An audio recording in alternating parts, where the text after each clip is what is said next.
Hey there.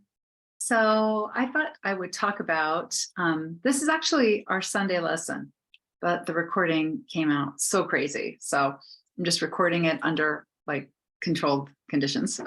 so, but our Sunday lesson was that we talked about freedom thinking because there's a difference between freedom thinking and limitation thinking. Now, if we are locked in the freedom of our own thinking, then what happens is that we're blaming conditions and we're going to feel powerless to do anything. And so when we get stuck on things that are not working out for us, when we get stuck on things that we think are wrong or they need to change, then we are stuck in limitation thinking and we cannot show up as the powerful creator that we came here to be. So today I want to put forth an idea by the Jewish Austrian psychiatrist Viktor Frankl. He is most famous for his book, Man's Search for Meaning. But he put forth this idea of needing freedom from something to moving into the mindset of having freedom to do something. And he actually came up with this while he was in one of the concentration camps during World War II. And at that point in time, he had every single human right taken away from him. What he discovered during that time was that when we have a sense of purpose, that gives meaning to our lives. So after World War II, he actually founded a school of psychotherapy based on that idea. And so moving from freedom from a thing, which is a thing we want to change, to moving to freedom to choose something, which is what we desire. We could also put it like this. We want the freedom from being a bystander in our own lives. We want the freedom from the feeling that life happens to me, okay? And because then we're waiting for conditions to change, and we'll end up making unconscious choices based on feeling like we're not empowered, like we can't do anything about it. Now, when we move into freedom to do a thing, well, this is when we are participating with life and we're making conscious choices. This is what it means to have free will. This is what it means to have free will. So we start with seeking freedom from a problem, right? But you know what happens when we focus on a problem? We get stuck in the problem. So this is where we get stuck in the prison of our own thinking. Now, the prison of our own thinking, it actually starts with a mental tendency, which is how we tend to show up in our life. Ernest Holmes said that this is basically karma, right? Karma is a mental tendency. It's how we do what we do while we are on autopilot, right? We're not thinking about what we're thinking about. We just keep reacting in the same old way. This is why you could say you probably know someone who is a victim in their life. And even when things seem pretty good for them, they still always show up as a victim. Or how about the person who always has so much drama surrounding everything that they do? Okay, we have mental tendencies that are habits, like taking things personally, or we make assumptions. Even blaming and complaining, that's a mental tendency, right? If we get stuck doing that all the time. Now, mental tendencies, they lead to behaviors, and it's how we show up in the world. It's how we react instead of responding. Okay, so you may not be experiencing freedom thinking if you believe your good only comes from something outside of yourself. If you believe something out in your environment has to change so you can be happy. You may not be experiencing freedom thinking if you think you are powerless to make any changes in your life and you blame others. Maybe you blame a situation that happened years ago, and it was because of that situation that now you can't be happy. You may also have trouble forgiving or letting go. When we hang on to something that's old history, it changes how we show up today. And we're giving all of our power to something outside of us. All right, so we may not be living in freedom thinking if we speak words of lack, right? We're claiming lack instead of our good through our I ams. Now, our I ams can sound like I am so overwhelmed. I am so sick and tired of all the negativity. I am never going to get a break, right? Those are our I ams. But we also have implied I ams, which can sound like, this is so hard. This is so hard. I don't have enough. And you fill in the blank. I don't have enough money. I don't have enough education. I don't have enough support. I don't have enough good ideas. How about, I need to get all my ducks in a row first, or I need things to calm down. Every time I do the complaint-free challenge, I will have people who politely decline my invitation to join the challenge because they will say, now I just need to get a handle on all the drama in my life before I can do that. Like, man, like we could really use complaint-free living, right? When things are really challenging for us. But see, we tend to want a stress-free state before we work on what it is we want to work on. Okay, but see, Viktor Frankl says this about a stress-free state. What man actually needs is not a tensionless state, but rather the striving and struggling for some goal worthy of him. What he needs is not the discharge of tension at any cost, but the call of a potential meaning waiting to be fulfilled by him. So we don't want to have a stress-free state. We want a goal worthy of ourselves. We want a goal that we're willing to work at and do whatever it takes to make it happen.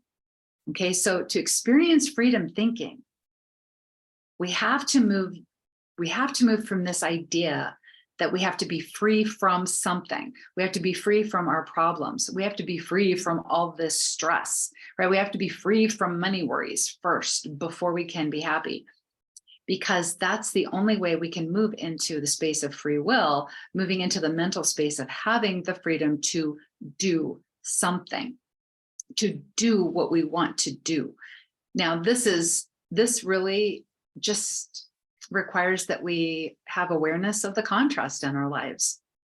And all contrast is we look at something we don't like and we recognize that we don't like it, but we don't spiral out on that. I don't like that thing.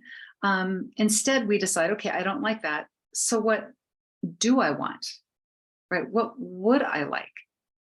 And this is how we are pivoting. This is how we change direction. Okay, but see, this is how easy it is, but also how kind of silly it is for us to hang on to the things we don't like. Okay, so get this. Say that you go to a restaurant and the waiter says, well, we have some really good meatloaf for tonight. And you say, you know what? I don't like meatloaf. I don't like meatloaf. And the waiter says, well, there's all of these other menu items. You can have fried chicken, you can have biscuits and gravy, you can have cheese enchilada, but you stay focused on the meatloaf that you don't like. And all you can talk about all night, well, I don't like meatloaf. I just don't like meatloaf. I can't even stand people that like to eat meatloaf. I just hate meatloaf that much. Meanwhile, there's the waiter's standing waiting for you to just place your order, but you can't stop talking about what you don't like. All right. Contrast is for us to just notice what we don't like and then pivot to what we do like. What would you rather have than meatloaf? Okay. Like, right. Just this is all we're doing, right? This is all we need to do is just pivot away from that focus of what we don't like. What do we want? What is it that we do want? Because this is the only way we can move out of the spiral of problem thinking. And this is true for everything you don't like, even if it's a big thing. Okay, you don't like war. Okay, you don't like the idea of human trafficking. Okay, you don't like drugs. Okay, those can all be really big things. But if we keep stressing about those things, we don't move into a place where we can actually come up with solutions, where we can actually come up with alternatives for these things. Okay. So this is why it's so important for us to have the freedom to choose how we show up, to choose to show up with ideas and inspired action so we can make a difference in our lives and even in the world. So Viktor Frankl also says this: everything can be taken from a man, but one thing, the last of the human freedoms, to choose one's attitude in any given set of circumstances, to choose one's own way. Okay. Do you know this is actually an available option for us to choose our attitude? No matter what is going on in our lives, we still get to choose how we're going to show up in our day. Okay, no matter what is going on in our lives, okay, no matter how challenging conditions may be, we still get to choose how we show up. We get to decide, am I going to show up in faith? Am I going to trust that power that creates worlds that's at work in me? Or do I just want to complain about things for a while? We get to choose. We get to choose. That's an option. When we think freely, this changes what we do next, right? And because it changes how we decide we're going to act. When we're stuck in the prison of our thinking, we're not going to recognize this, and we're at the mercy of our mental tendencies. That's why somebody who tends to be victim, like have victim consciousness, they tend to keep having experiences where they are victimized by something. Okay. We're at the mercy of our mental tendencies. Now, if we want to decide that we're going to no longer be at the mercy of our mental tendencies, we have to get awareness. Now, I personally think the best way to get this awareness is through our unity principles. Okay. God is all things. And that means all things. That means my ideas, my inspirations, and me. Okay. That means me. God is all things, and that means me. God is all things, and that means you. That means every person on this planet, everything that's ever been and everything that's yet to be. It's from God, right? From that original source. So God is all things, and that means me. Now, our third principle is I create my experiences through my way of thinking and acting. We have to choose. We have to claim our good. We have to decide to show up in faith. It is no one else's job to make sure we're happy. That's on us, right? And so we have to recognize when we are in the prison of our thinking. We have to recognize that. So luckily, we know we're in prison thinking, because if we're feeling victimized, or if we're making assumptions, if we're taking things personally, if we're all in the drama and the judgment, it's not going to feel very good. It's just not going to feel very good. So we recognize that that does not feel so good, and we gain awareness. Now, here are some signs that you are experiencing the power of freedom thinking. You look for the source of your good within you. You recognize that ideas and inspiration are divine, and you can act on them, and that changes what happens next in your life, right? You recognize that if you act in faith, it expands the good in your life, right? You don't doubt yourself. You just act in faith. You have courage, and you do the next best thing for yourself. You speak only words of power when you have free will, right? When you're in freedom thinking. Your I ams. Okay, I am coming up with some really good ideas lately. I'm having a pretty nice day, right? I am really feeling this like creative power within me. I'm pretty excited about how things are going. Like I'm gonna get like a really good idea. I can just feel it. But we also have our implied I ams. Yeah, things just keep working out. I just keep moving forward. Every day, things just get a little easier, right? Every day, I just get a new idea. Every day, I'm just feeling a little better, right? I'm just feeling a little better. We change our thinking, and this is what changes our life. Even though conditions, they still can be hard. There's still stuff going on in this world that maybe we don't like.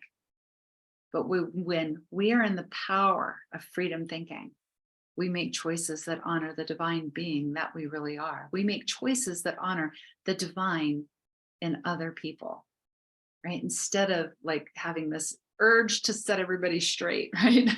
Get them to see things your way, see it my way. If everybody would just do it how I want them to. Okay, so here's our call to action for this week. Our affirmation: living from divine awareness sets me free. Want to say that with me?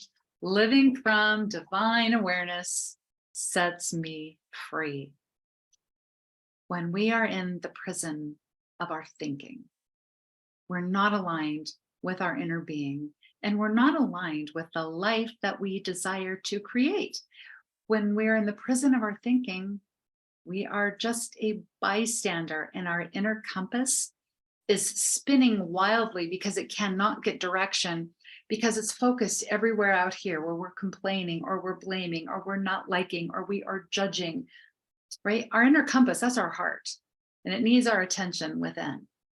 Okay, so when we move into freedom thinking, we become aligned with our inner being, and we become aligned with the life that we are desiring to create, and we become a participant in our own lives.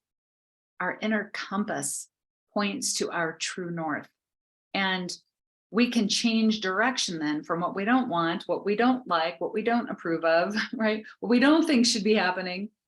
We change direction to what we do like, what we do want, what we would love to see created, what would be amazing if it would happen for us or for others, right? This is our great work. This is our great work.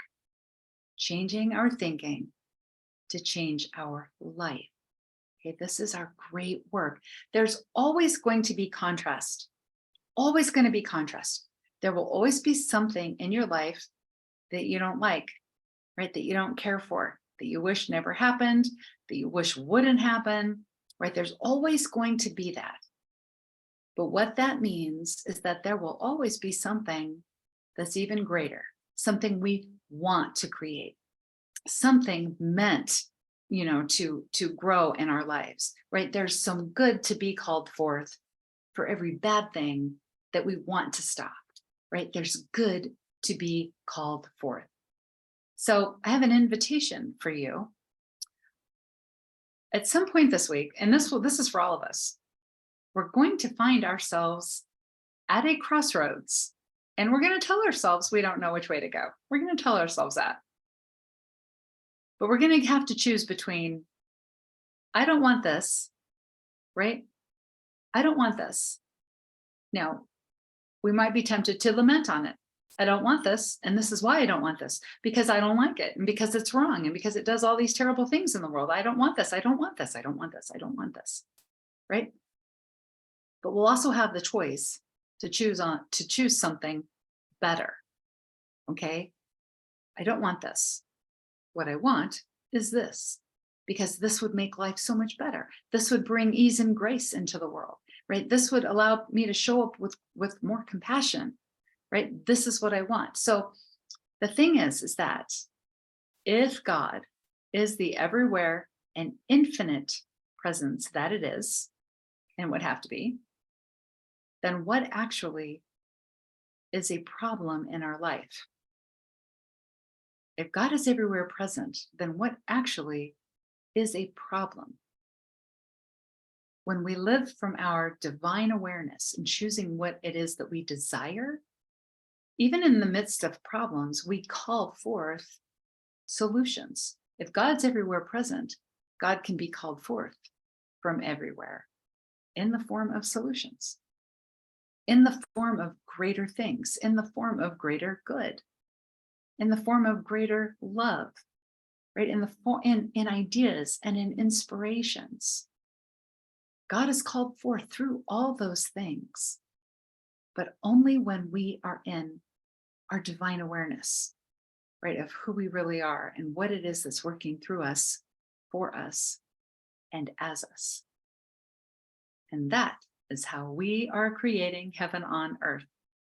So until next time, remember, you are designed to be doing all of this. You are the hands and the heart of God walking around on this planet right now, here to do greater things. And everything you do, you are blessed. And so it is. We'll see you next time.